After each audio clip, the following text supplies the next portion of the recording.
Selamat pagi semuanya, nama saya Jessica Gavrila dari kelas 9B absen 19. Hari ini saya akan menjelaskan tentang elektronika.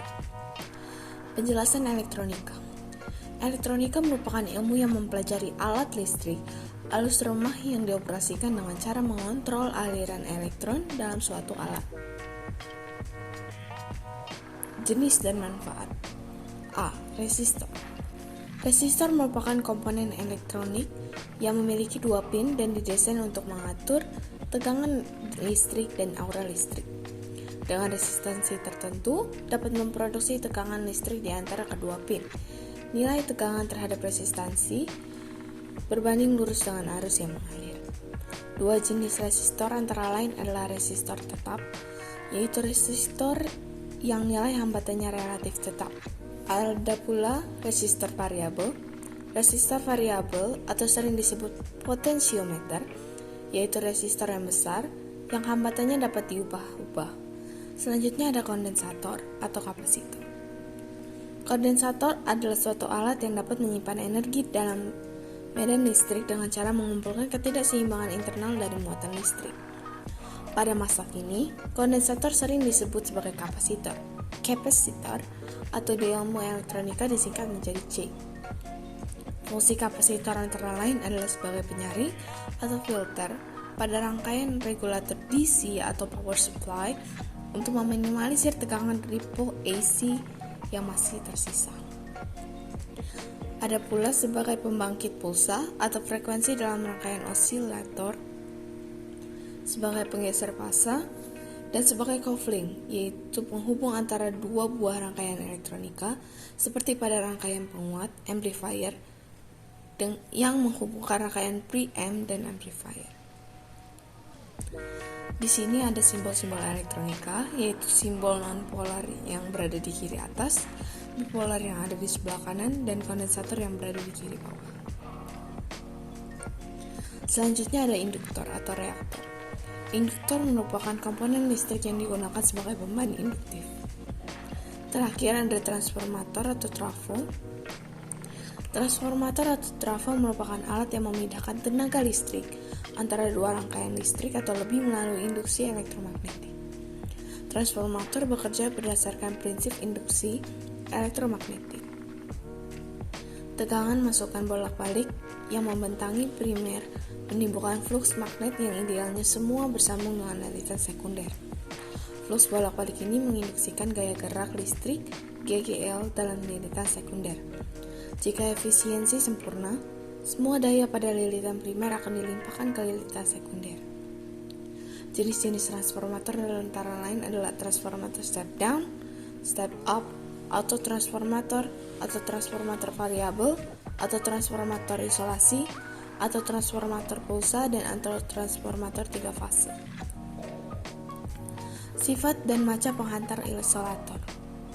Penghantar yang termasuk bahan penghantar adalah bahan yang memiliki banyak elektron bebas pada kulit terluar orbit.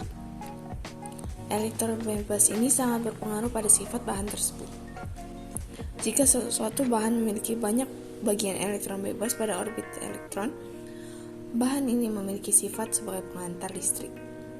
Bahan penghantar memiliki sifat-sifat penting, yaitu daya hantar listrik, koefisien temperatur tambahan, daya hantar panas, daya tegangan tarik, dan timbulnya daya elektromotoris termo. Contoh penghantar adalah aluminium, tembaga, seng, dan timah. Selanjutnya ada isolator. Bahan yang disebut sebagai bahan isolator adalah bahan dieelektrik. Ini disebabkan jumlah elektron yang terikat oleh gaya tarik inti sangat kuat. Elektron-elektronnya sulit untuk bergerak atau bahkan sangat sulit berpindah. Walaupun telah terkena dorongan dari luar, bahan isolator sering digunakan untuk bahan penyekat dieelektrik. Penyekat listrik terutama tegangan listrik. Sifat-sifat isolator antara lain adalah sifat kelistrikan, yaitu mempunyai daya tahan listrik yang kuat. Sifat mekanis, yaitu harus memiliki struktur bahan yang kuat. Sifat termis, yaitu bahan diharapkan memiliki daya tahan panas yang baik. Dan yang terakhir adalah sifat kimia, yaitu memiliki daya tahan terhadap kimia yang baik. Kelompok bahan penyekat antara lain adalah bahan tambang, yaitu batu pualam, asbes, mika, dan lain-lain.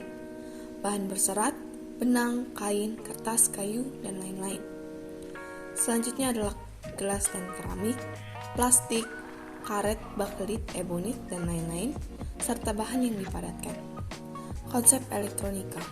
Elektronika dibagi menjadi dua, yaitu elektronika analog dan elektronika digital. Pertama, saya akan menjelaskan tentang elektronika analog. Elektronika analog ialah bidang elektronika di mana sinyal yang terlibat bersifat kontinu, sedangkan komponen yang digunakan umumnya disebut komponen diskrit. Contohnya terdapat pada jam tangan konvensional, kamera analog, alat perkusi, dan komponen analog. Gelombang sinyal analog, yaitu adalah amplitudo, yaitu merupakan ukuran tinggi rendahnya tegangan dari sinyal analog. Lalu ada frekuensi, yaitu jumlah gelombang sinyal analog dalam bentuk detik.